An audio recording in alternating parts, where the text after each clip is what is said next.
Mi esposa de 5 años está embarazada. Debería ser el hombre más feliz del mundo. Pero las fechas no cuadran y siento que me estoy ahogando. Post inicial. No sé ni por dónde empezar. Siento que tengo un nudo en el estómago que no me deja respirar. Y mi cabeza es un caos de fechas, conversaciones y miradas que no logro descifrar. Mi nombre es Mateo Rojas, tengo 32 años, y mi esposa, Sofía Herrera, está embarazada de 10 semanas. Llevamos 5 años de casados y casi 3 intentando tener un hijo. Hemos pasado por médicos, tratamientos de fertilidad que nos dejaron agotados emocional y económicamente. Y por esa fase oscura, en la que simplemente dejas de hablar del tema porque duele demasiado. Cada mes era una pequeña muerte, una esperanza que se desvanecía y nos dejaba un poco más rotos que el mes anterior. Llegamos a un punto de aceptación, o quizás de resignación. Decidimos que seríamos nosotros dos. Viajaríamos, adoptaríamos un perro más grande, llenaríamos nuestra casa de nosotros. Y fue bonito, de verdad.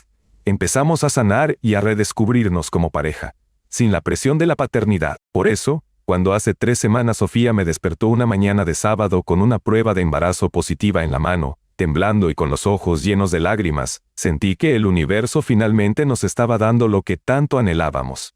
La abracé tan fuerte que pensé que la rompería. Lloramos juntos por casi 1 hora, sentados en el borde de la cama, planeando un futuro que creíamos perdido. Fue, sin exagerar, el momento más feliz de mi vida, pero esa felicidad pura, esa que te llena el pecho y te hace sentir invencible, me duró exactamente hasta nuestra primera cita con el obstetra la semana pasada. Estábamos ahí, tomados de la mano, viendo esa pequeña mancha en el monitor del ultrasonido. El médico, un tipo amable y profesional, empezó a hacer sus mediciones y a explicarnos todo. Y entonces lo soltó, como si nada. Bueno, por el tamaño y el desarrollo, estamos hablando de unas 10 semanas de gestación. La fecha probable de parto sería para mediados de diciembre. En ese instante, todo el aire se me fue de los pulmones. Sentí como si el sonido de la habitación se hubiera desvanecido, y solo podía escuchar un pitido agudo en mis oídos. 10 semanas. 10 semanas hacia atrás nos sitúa en la última semana de enero. Y yo, en la última semana de enero, no estaba aquí. No estaba en esta ciudad. Estaba a más de 5.000 kilómetros de distancia, en Colombia, terminando un proyecto de auditoría para mi empresa. Fue un viaje largo, el más largo que he hecho. Salí de casa el 3 de enero y no volví hasta el 18 de febrero, 6 semanas completas. Recuerdo cada día porque contaba las horas para volver a casa con Sofía.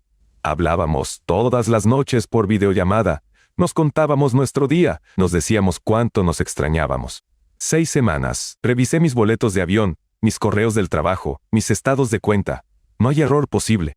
Del 3 de enero al 18 de febrero, yo no estuve físicamente cerca de mi esposa. Traté de convencerme de que había entendido mal. Tal vez el médico se equivocó. Son estimaciones, ¿no? Se lo comenté a Sofía de camino a casa, intentando sonar casual. Oye, qué raro lo de las 10 semanas, ¿no? Si hacemos cuentas, eso sería cuando yo estaba de viaje. Y su reacción fue lo que empezó a matarme por dentro. No me miró. Siguió con la vista fija en la carretera y se encogió de hombros. Ay, Mateo, ya sabes cómo son los doctores. Siempre dan un margen de error. Además, ¿qué importa? Estamos embarazados. Es un milagro. Intenté dejarlo pasar. De verdad que sí. Quería creerle, quería volver a sentir esa felicidad de la mañana, pero no pude. Esa noche no dormí. Me quedé viendo el techo, con la calculadora del móvil abierta, contando días una y otra vez. 10 semanas son 70 días. El día de la cita fue el 17 de abril. 70 días antes es el 6 de febrero. Yo volví el 18. Hay un margen de error, sí, pero ¿de casi 2 semanas? Al día siguiente, con ojeras y el alma en un hilo, volví a sacar el tema. Le dije que algo no me cuadraba, que me sentía raro, confundido. Y ahí fue cuando su actitud cambió. Se puso a la defensiva. Me acusó de querer arruinar nuestro momento, de ser un paranoico, de que el estrés del trabajo me estaba afectando. Sus palabras exactas fueron: ¿de verdad estás insinuando lo que creo que estás insinuando? Después de todo lo que hemos luchado, ¿vas a dudar de mí por un cálculo estúpido de un doctor? La conversación escaló. Le supliqué que me entendiera, que no era una acusación, sino una duda que me estaba carcomiendo. Le propuse algo que, en mi mente, era una solución lógica para acabar con la angustia. Sofía, por favor, solo para mi tranquilidad, para poder dormir en paz y disfrutar de esto al 100%. Hagamos una prueba de paternidad prenatal no invasiva. Es solo una muestra de sangre, y así salimos de dudas, y nunca más volvemos a hablar del tema. El rostro de Sofía se transformó. Pasó de la defensa a una ira fría que nunca le había visto. Me dijo que era el insulto más grande que había recibido en su vida, que si no confiaba en ella, no teníamos nada, que si necesitaba un papel para creer que ese hijo era mío, entonces no merecía ser su padre. Me gritó que estaba destruyendo el momento más hermoso de nuestras vidas por mis inseguridades y mi paranoia. Terminó la pelea yéndose a dormir al cuarto de invitados, y desde entonces apenas nos hablamos. El ambiente en casa es irrespirable. Ella actúa como si yo fuera un monstruo. Me mira con decepción y dolor, y yo me siento como un detective en mi propia casa, analizando cada palabra, cada gesto. La veo tocarse el vientre con una sonrisa, y siento una punzada de celos y rabia que me asusta. ¿Está sonriendo por nuestro bebé o por el bebé de otro? La amo, de verdad que la amo. Y una parte de mí me grita que soy un imbécil, que estoy saboteando mi propia felicidad, que debería arrodillarme y pedirle perdón. Pero la otra parte, la parte lógica, la que sabe contar días en un calendario, me dice que algo está terriblemente mal. Estoy atrapado. Si me equivoco, habré herido de muerte a la mujer que amo y habré manchado para siempre el inicio de la vida de mi hijo. Pero si tengo razón, estoy viviendo una mentira que me va a destruir. No puedo seguir así, fingiendo que todo está bien en las comidas familiares, sonriendo cuando sus padres me hablan de lo emocionados que están por ser abuelos. Siento que estoy a punto de explotar. Actualización 1. Gracias a todos los que comentaron en mi primer post hace unas semanas. Leí cada comentario, los de apoyo, los que me llamaban paranoico, los que me contaban sus propias historias. Para los que recién leen esto, un resumen rápido. Mi esposa, Sofía, con la que llevo 5 años de casado y años intentando tener un hijo, está embarazada. La noticia nos hizo increíblemente felices, hasta que el médico dijo que tenía 10 semanas, lo que significaba que el bebé fue concebido durante un viaje de trabajo de 6 semanas que hice a Colombia. Cuando le mencioné la discrepancia y le pedí, con todo el dolor de mi alma, una prueba de paternidad prenatal para mi tranquilidad, se transformó. Me acusó de ser un monstruo, de desconfiar de ella y se negó en rotundo, creando un abismo entre nosotros. Las últimas semanas han sido la definición de un infierno silencioso. Vivir con Sofía se sentía como compartir una tumba. El aire en nuestra casa era pesado, cargado de palabras no dichas y acusaciones flotantes. Dejamos de dormir en la misma cama. Ella se instaló en la habitación de invitados, y cada mañana nos cruzábamos en la cocina como dos fantasmas, con miradas que cortaban más que cualquier grito. Ella adoptó el papel de mártir a la perfección. Lloraba en silencio mientras cocinaba. Suspiraba dramáticamente cuando yo entraba a una habitación. Y se tocaba el vientre con una mezcla de amor y reproche, como si me estuviera mostrando el milagro que yo, el villano, estaba tratando de manchar. Su familia, que al principio me adoraba, ahora me llamaba por teléfono con un tono gélido. Su madre me dijo que un hombre de verdad apoya a su esposa, sobre todo en un momento tan delicado, y que las dudas son veneno para el alma. Me estaban aislando, construyendo un muro a su alrededor y dejándome afuera, como el único culpable de esta fractura. Y yo, por momentos, casi me lo creía. Me miraba al espejo y me preguntaba si no me había vuelto loco, y si el médico de verdad se había equivocado por un margen tan grande. Estaba destruyendo a mi familia por una paranoia, pero entonces recordaba su reacción. No fue la reacción de una mujer herida e injustamente acusada. Fue la furia de alguien a quien acorralan. Fue la negativa absoluta a proporcionar la única cosa que podría haber terminado con la discusión en un instante. Si estuviera tan segura, no querría demostrarlo para restregármelo en la cara y acabar con mis dudas para siempre.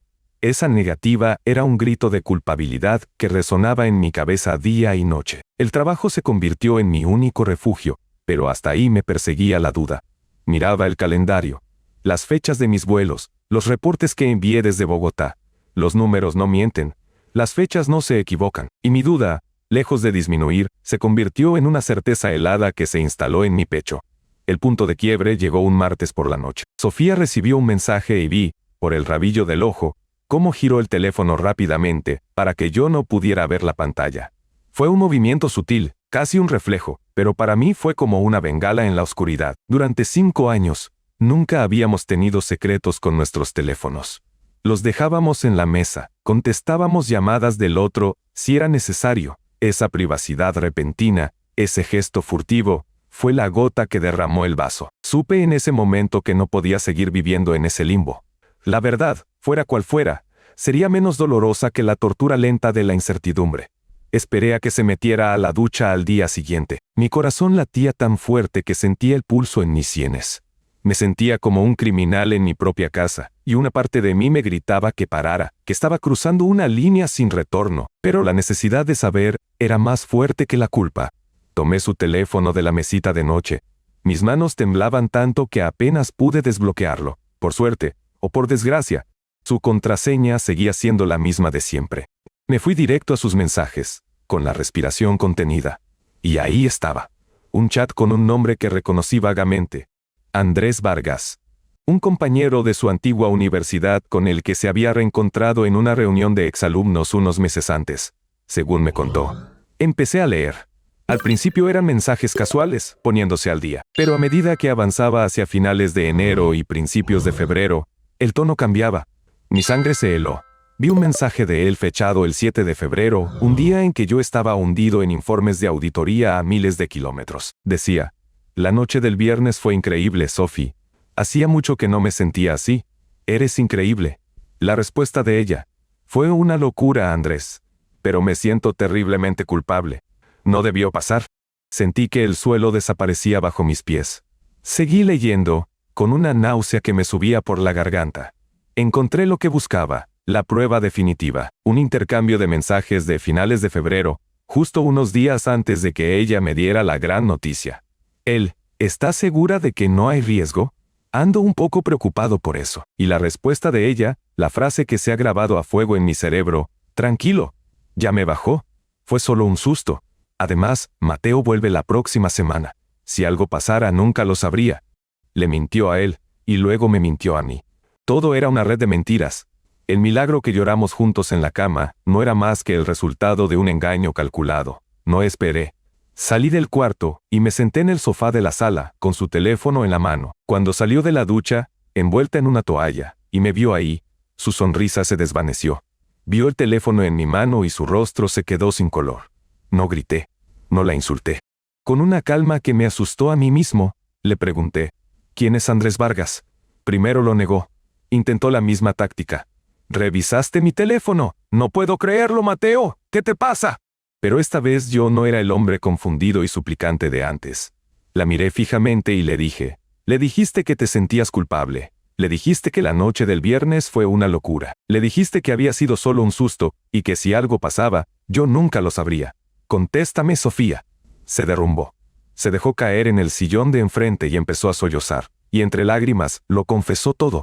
Las excusas salieron a borbotones. Que se sentía sola, que yo siempre estaba trabajando, que mi viaje la hizo sentir abandonada, que fue un error de una sola noche, que no significó nada. Y la peor parte: te juro que cuando la prueba dio positivo, pensé que eras tú.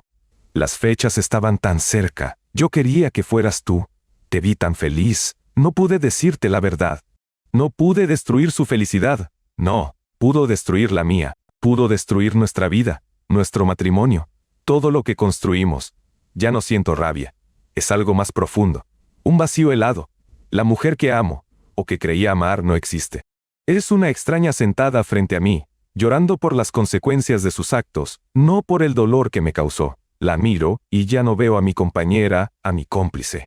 Veo a alguien capaz de mirarme a los ojos y construir la mentira más cruel de todas sobre los cimientos de nuestra mayor ilusión. Sé que no puedo quedarme. No puedo criar al hijo de otro hombre bajo un techo de engaños. No puedo mirar a ese niño a los ojos cada día y recordar esta traición. Pero mientras la veo llorar, rota y patética, una parte estúpida de mi corazón todavía siente lástima. Todavía recuerda a la chica de la que me enamoré. Ahora sé la verdad, y es peor de lo que imaginé. El problema es que, a pesar de todo, una parte de mí todavía la ama. ¿Cómo se apaga el amor por alguien que te ha destruido por completo?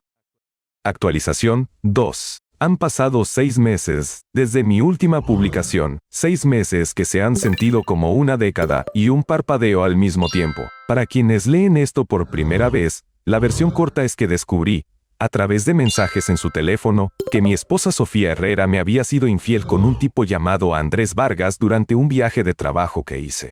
Quedó embarazada y, a pesar de que las fechas eran imposibles, intentó hacerme creer que el hijo era mío. Mi mundo, construido sobre 5 años de matrimonio y el sueño compartido de una familia, se hizo añicos en el instante en que leí esas palabras en su pantalla. La confrontación fue tan fea y desgarradora como se imaginan, una mezcla de sollozos, excusas y la dolorosa admisión de su traición. Esa noche, después de su confesión, no me fui. No podía, estaba paralizado, dormí en el sofá, o más bien, me quedé mirando el techo con los ojos ardiendo, escuchando sus sollozos al otro lado de la puerta de la habitación de invitados.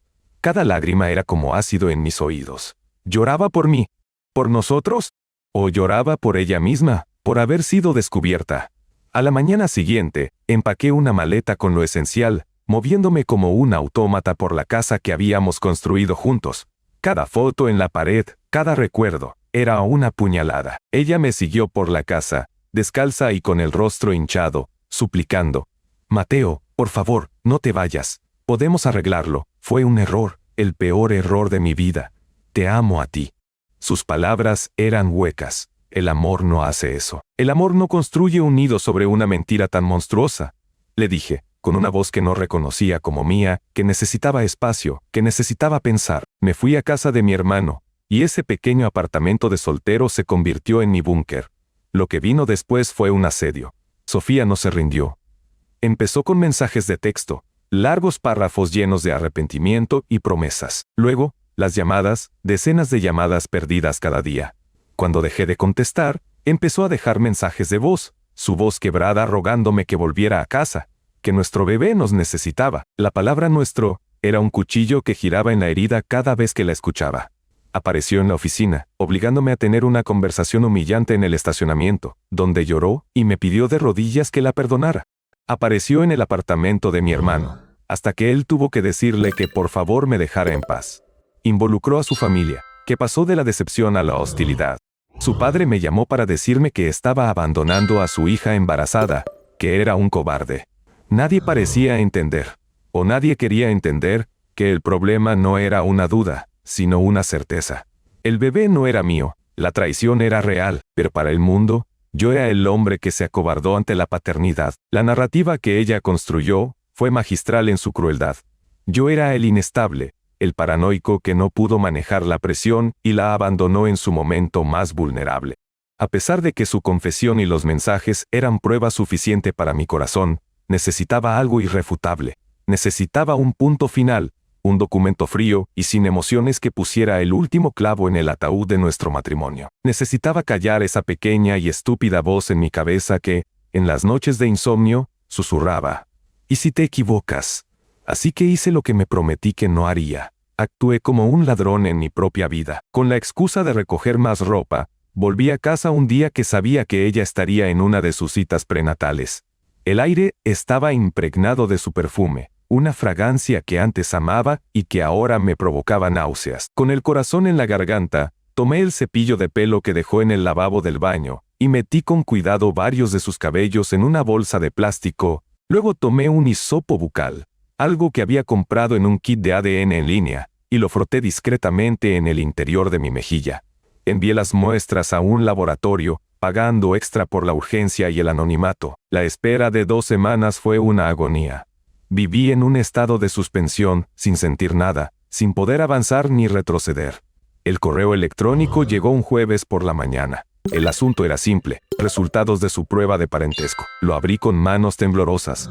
Era un archivo PDF. Simple, clínico, sin adornos, una tabla con marcadores genéticos, números y porcentajes. Y al final, la conclusión, escrita en una fuente negra y sin serifa que selló mi destino. Probabilidad de paternidad: 0%. No sentí alivio. No sentí ira. Solo una profunda y abrumadora confirmación de mi dolor. Era real. Todo era real. No estaba loco. No era un monstruo. Era un hombre al que le habían mentido de la forma más devastadora posible. Lloré por el hombre que era antes de ese correo, por el futuro que creía tener, por el niño que nunca sería mío, y hasta lloré por ella, por lo rota que debía estar para hacer algo así. Con esa prueba en mi poder, todo cambió. Ya no había espacio para la duda ni la lástima. Llamé a un abogado esa misma tarde, e inicié los trámites de divorcio. Unos días después, le pedí a Sofía que nos viéramos en un café, un lugar neutral. Llegó con su vientre ya prominente, una imagen que me habría llenado de alegría 6 meses atrás y que ahora solo me causaba un dolor sordo. Intentó tomar mi mano, pero la retiré. Empezó de nuevo con las súplicas, pero la interrumpí. Saqué mi teléfono, abrí el archivo PDF y se lo puse delante. No dije nada, solo la dejé leer. Vi cómo sus ojos recorrían la pantalla, cómo el último atisbo de esperanza se desvanecía de su rostro, reemplazado por una resignación gris y vacía. Levantó la vista, con los ojos llenos de lágrimas, y esta vez no dijo nada. No había nada que decir. La verdad estaba ahí, en una pantalla, en un 0%. Se acabó, Sofía, le dije, y mi voz, por primera vez en meses, sonó firme. Ya presenté la demanda de divorcio. Quiero que te vayas de la casa, la venderemos y dividiremos todo. Te deseo lo mejor con tu hijo y con Andrés. De verdad lo hago. Pero tú y yo hemos terminado para siempre. Me levanté y me fui sin mirar atrás. Bloqueé su número, el de su familia, y empecé el arduo proceso de reconstruirme. Han pasado meses, el divorcio es casi definitivo. Me mudé a mi propio apartamento, un espacio que no tiene sus fantasmas. Hay días buenos y días malos, días en los que la rabia vuelve a visitarme, y días en los que una tristeza profunda me envuelve como una manta pesada. Pero ya no vivo en la incertidumbre, ya no soy una víctima de su mentira. Estoy de pie, respirando, y lentamente, muy lentamente, estoy sanando. No sé qué le depara el futuro a ella o a su hijo, y he decidido que no es mi problema soy yo, y por primera vez en mucho tiempo me estoy eligiendo a mí. Aprendí de la manera más cruel que a veces la persona que juró amarte para siempre es la que te clava el cuchillo más hondo, pero también aprendí que ni siquiera la herida más profunda puede impedirte seguir caminando.